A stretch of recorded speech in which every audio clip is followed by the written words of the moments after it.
Ryan Murphy, a TV show creator, a number of very popular shows. I think, was he Nip Tuck?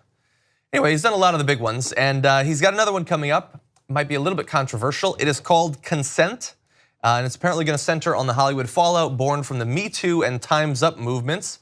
It's going to be an anthology series like American Crime Story or I guess Black Mirror, where each episode is distinct from the others. They're going to have different showrunners, directors, and those sorts of things. But they're going to be focusing on people who have been taken down in the Me Too movement. There are plans for an episode about Harvey Weinstein, one about Kevin Spacey, and one about, quote, an ambiguous he said, she said encounter. And I'm wondering, is that Aziz Ansari? That sounds a little bit like the situation there. So it will be with the real instances that we've heard about. Yes, they're going to be based on what happened. Now, inherently, in a lot of these cases, we haven't yet had trials, so I feel like there's some ambiguity. We don't know exactly what's true. I mean, obviously, in these cases, like Harvey Weinstein, he denies everything. Yeah. I don't know how much you can trust anything that he says, but I'm wondering how they're going to balance those sorts of things. And also, some people are having a problem with the fact that it's sort of monetizing the Me Too movement immediately. Also, that the show is being created by a man. I hear you. But again, if it's being created by a man, I mean, maybe look into what else he may have had, whoever else he's had maybe influence the formatting of the show or the creation of it and all that. I understand. But as long as he has the right people that will put it in the context the way it should be, I don't really care who it comes from as long as it's done correctly, you know? Yeah. So as long as you surround yourself with people that know enough about it that it can influence the creation of it, that makes it work. And number two, I do hear the monetization thing, but again, it depends on how it's done. Because if nothing else, it will highlight and make it more palatable for everyone and normal in daylight to see how horrible things have been. Yeah. And the only problem I may have with it is that it's got an entertainment factor of it. So now we're being entertained by this. Like when you watch true crime shows or the First 48, Forensic Files, I'm being entertained by murder. You know? So you're against someone's the true dead crime body. stories? No, but like, thing is, we watch it. We can't not watch it. I love those shows. But then sometimes you look up and go, man, I'm being entertained. They just showed me a dead body. Yeah. Jesus. Well, I mean, that was my family member. I wouldn't want this show on. Okay, you know? You're not going to want to watch the end of Infinity War. There's a little bit of death. No spoilers, don't worry. But at least it's fake. It is fake, that's true. Yeah, look, that's interesting. I hadn't really thought about the true crime stuff. I don't generally watch it, but obviously true crime books are gigantic, podcasts are gigantic. All of them are monetizing crime to some extent. I feel like with the true crime, a lot of the time the crimes are pretty far removed in terms of when they happened.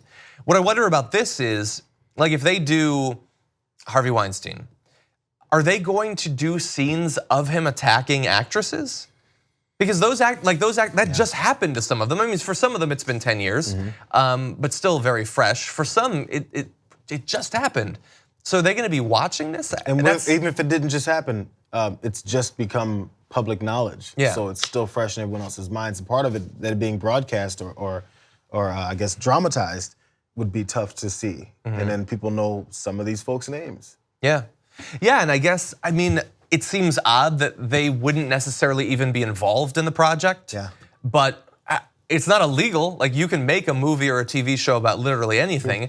I at least like that it seems like it's going to attempt to be in the service of increased justice and visibility and all of that. And it certainly could do that. Look, I've talked multiple times recently on the show about the fact that I think it's weird that we've already so quickly moved on from that movement. Not everyone, obviously, but popular attention to it. I think Eric Schneiderman has helped to put the spotlight back on it at least a little bit.